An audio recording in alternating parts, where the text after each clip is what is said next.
Ndinokuchingamidza zvekare muzvarana naZimbabwe ndembati muri watsvaina kwese kwamuri kumatima nanyika wose. Zimbabwe tadzoka nenhau dziri kubva mumastriti enyika yakasiyana siyana uyezve kubva muzvivhitivhiti zvakasiyana siyana pano pachannel yenyu yamunodisa KG Madokero. Ndichikurudzira kuti murambe muchisubscribe and uyezve nokukomenda nokulike channel ino inokupai nhau idzi dzinenge dzichiitika mukati menyika ino yeZimbabwe dzamusingawane kune zvimwe zvivhitivhiti zvakafanana nechivhitivhiti chegovernment chinoitwa icho ZBC o ZTV ona naHerald. Asi pano tichikupai nhau zvezvadziri. Tinoda kutanga kutaura nhau iri kuitika pamusoro pezvemadrugs zvakataurwa naVachiwenga, and tinobata futi nhau yaWicknell Chivayo, and tozobata nhau yavatagwirei vaanaunswa kunzi vashaika mupolitbureau kumeeting yaitika yepolitbureau. Ndoda kutanga ndichiti Vachiwenga vari kunzi vafadza nyika yose yeZimbabwe zvikuru, vafadza nyika yeZimbabwe zvikuru, ende zviri kunzi vechidiki vanga vakaungana zvakanyanyisisa ende vachipembera vachifara apo pataona Vachiwenga vangu vari kuHighfields pane Roman Catholic Church vachitaura zvemadrugs nezvimwewo zvakasiyana siyana. Asi mibvunzo zhinji iri kubvunzwa navanhu vada kunyazoziva kuti munhu iye anoitwa Wicknell Chivayo naTagure, vanhu ava vanhu vakanyatsoita sei? Zvanga hazvinonyatsonzwisisika kuti sei mibvunzo yanga ichinyanya kuvhunzwa pazvivhitivhiti zvakasiyana siyana waiziti yanga ichitrenda. mibvunzo iyi ndeyekuti Wicknell Chivayo naTagure havazi vanhu ava vane history yekuti vakabva kuarmy or vakabva mawar veteran, asi vanhu vanongone power remari. Asi chikuriro chedu as maZimbabweans nevanhu vakasiyana siyana mukati menyika ino tinoziva kuti munhu anongonzi musoja nemunhu anonzi muwar veteran, tikutaura mageneral, vanhu vari kulocation or vari kumareserva kwedu, kumamisha kwedu or kumavillage or kumaprazi kwedu kwatinogara, munhu anongonzi war veteran or musoja munhu anotenga achitotonga enda achitotyiwa nharaunda iyoyo, no matter kuti kune powerful businessmen akaita sei kunharaunda ikoko. So vanhu vari kubvunza kuti vanhu ava kuda kuramba vachipikisa ende kuda kuramba vachitaura or kuzama kuita indirect kuataka the vice president of Zimbabwe, uyezve ari general war veteran and also the former army, the former general, uyezve ari vice president wenyika.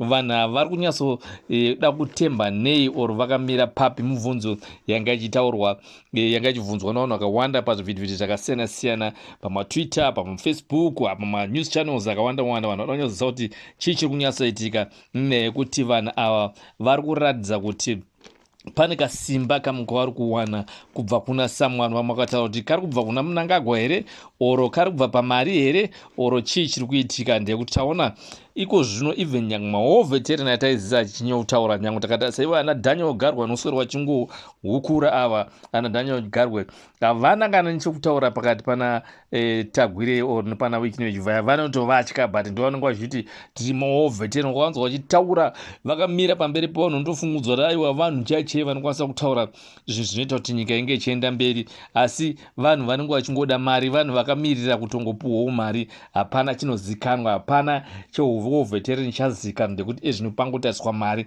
yekungofadza ivo kwete mawar veteran.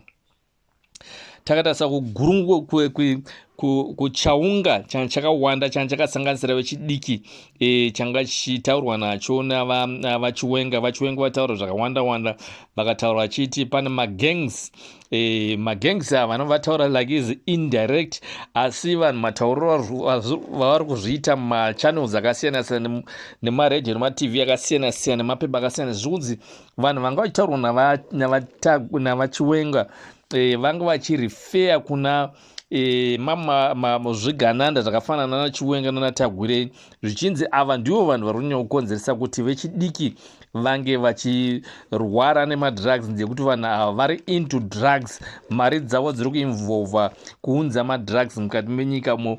Pane that move rakaitwa rokunzi vanofanira kunge vanhu vechidiki vanofanira kunge vachidhagwa kuitira kuti vange vasazive zvinenge zvichiitika ivo vachiluta mari yeZimbabwe ende vechidiki vasaona kuti chii chiri kuitika. zviri kunzi vazhinji vacho vari involved mune zvemadrugs ava ndo vane mari yakawandisa ende vane mari. Saka muchiona mari vachizongoitambisa vachizongoshedza kungoti anhu ningirikinzi iwewe kana wangotaura zvakangonaka zvinongoenderana kusaidi ravo wakangomurumbidza kuita ngori kurumbidza Mwari unobva wanzi aiwa uya ndikutengere mota uya ndikupe mari inopuhwa just like that. Ndiye satanic here. Imari yeyi imari yemumbavha imari yemadrugs. Hakuna munhu kwaunoona mabricks of US dollars like that ende uchitenga mari even nyange mari yacho yenyika mari idzi dziritori evil ende imari dzemadrugs.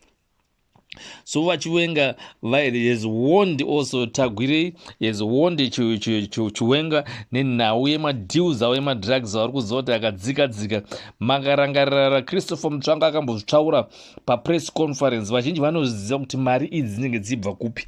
Saka makanzwa Christopher Mutsvanga akambotaura papress conference kuti aiwa mari dzaTagwire tinodziziva kuti dzinobva kupi ende tinogona kuzvimisa.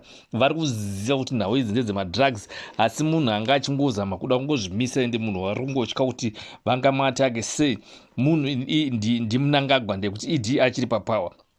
Asi rega tione iko zvinoitaona ED abviswa pachigaro pauchairman weSADC. Takuona kuti toona kuti vezvepolitics nemaveteran nemaMPs ari mukati mebato reZANU-PF kuti vachareacta sei ndekuti vazhinji vaingoti aiwa zvari SADC chair zvinonetsa kuti tinge tichimataka getimbomirira abva paSADC chair kuti tinge tichimuataka. Vachiwenga vataura zvakare vakati madrugs auraya vana vemuZimbabwe vakawanda. Kozoti tumadoro turi kubva kune dzimwe nyika turi illegal tunenge kachasu kega tunochipuhwa vana vakuwara netumadoro. Kozoti tumadoro turi kubikwa zviri illegal mukati menyika yeZimbabwe nevanhu vanenge vari related nezvigananda vanenge vachirana tumaindastry tuko tunochibika doro rinechikwadza vana veZimbabwe nemadrugs mazhinji aya ari kunzi ari kubva nepaZambia achipinda mukati menyika yeZimbabwe achikwadza vana veZimbabwe. Vataura vakati ivo izvi zvese zvinofanira kunge zvichimiswa. Vakarumbidza also maticha vakati imimi sivadzidzi munoita kuti community dzinge dzikura dzine ruzivo rwakasiyana-siyana. Vakarumbidza vakati aiwa enderera mberi nebasa renyu iroro zvinhu zvichanaka munguva pfupi inotevera. Tinozoti maticha ari kuchema nezvakasiyana-siyana asi vataura kuti aiwa zvinhu zvichanaka. Tinozoti vachivhaya vachanyatsonzwisiswa ndepapo vari kugara muZimbabwe vari kungogara zve2 minutes asi vakunyanya kutambira kuKenya nekuTanzania uku watiri kuona futi vachipa futi mari idzodzo sema-US dollars nemotokari also kune vanhu vekunyika idzodzo. Zvichiratidza tiri kuziva kuti vakunhuhwidza vari kusmela kunyazoziva kuti izvezvo zvinhu zvigona kungovaipira mukati menyika ino yeZimbabwe. Saka vada kumhanyira kuna Kenya kwatakaona kwakatizira also ana Jonathan Moyo. Hatisi kuziva kuti vari kufemberere kuti zvinhu hazvisina kumira zvakanaka.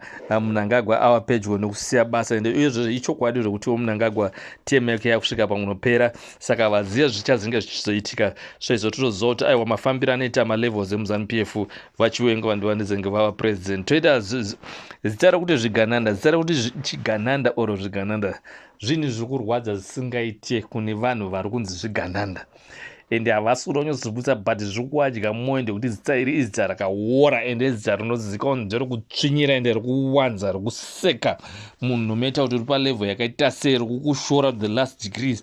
So vanhu vazhinji vari kurwadziwa nekuti ivo vanenge vari zvigananda apo ivo vari zvigananda futi. Saka zita iri riri kuvarwadza vazhinji vacho vari kuita zvomumbavha mukati muhurumende yavaMnangagwa. Teta kune imwe gurukota remaG40 iro radzoswa mubato reZANU-PF tisingazive kuti radzoswa sei bosozoti iko zvino vari busy kuda kuzama kuda kuunganidza maG40 ndekuti Mnangagwa haasi kunyazoziva kuti chii chichaitika apo ziya achida kumhanyisa kuti 2030 inge irimo. Saka ada kutora vanhu vaya vari kuziva kuti vanga vachinetsekana neupenyu veG40 kuti vave vachizosapota oro vachizoendosa 2030 oro vadzinge vachimupa more madetails regarding vachiwenga kuti ange achizokwanisa kuvabudisa. Asi izvo zvakatoonekwa kudhara neintelligence kuti aiwa hazvikwanisike zvichiita. Walter Chidhakwa adzoswa zvekare mubato reZANU ZANU-PF apa tiri kuona Walter Muzembe achinge achipararira mujera. Tiri kuziva kuti zvakamira sei zvaWalter Muzembe. Vese ma-G40S members Walter Chidhakwa naWalter Muzembe hatisi kuziva kuti vese vachazonyatsoita kudzoserwa mukati mebato reZANU-PF oro zvakamira sei. Asi tinotenda, asi varuzhinji veruZimbabwe vari kuti Vice President Chiwenga vavafadza nyika yose nemashoko avo avataura kuti nyika haitongwe nevanhu vemadrugs. Ava ndotenda muZimbabwe ndoti muwana zvakanaka. Ndotikurudzira muramba muchisubscribe pani paKG Madokero channel yenyu, ndichiti also ramba muchilike, muchicomment also muchitiudza kuti zvakamira sei nenhau dzatinenge tichikupai. Nhau idzi kuti hadzisi kuitika here kana dziri kuitika. Tinowanzokupai nhau dzinenge dzichinyatsoitika, dzinenge dzichiitika munharaunda dzatinogara. Ndotenda muZimbabwe ndoti muwana zvakanaka.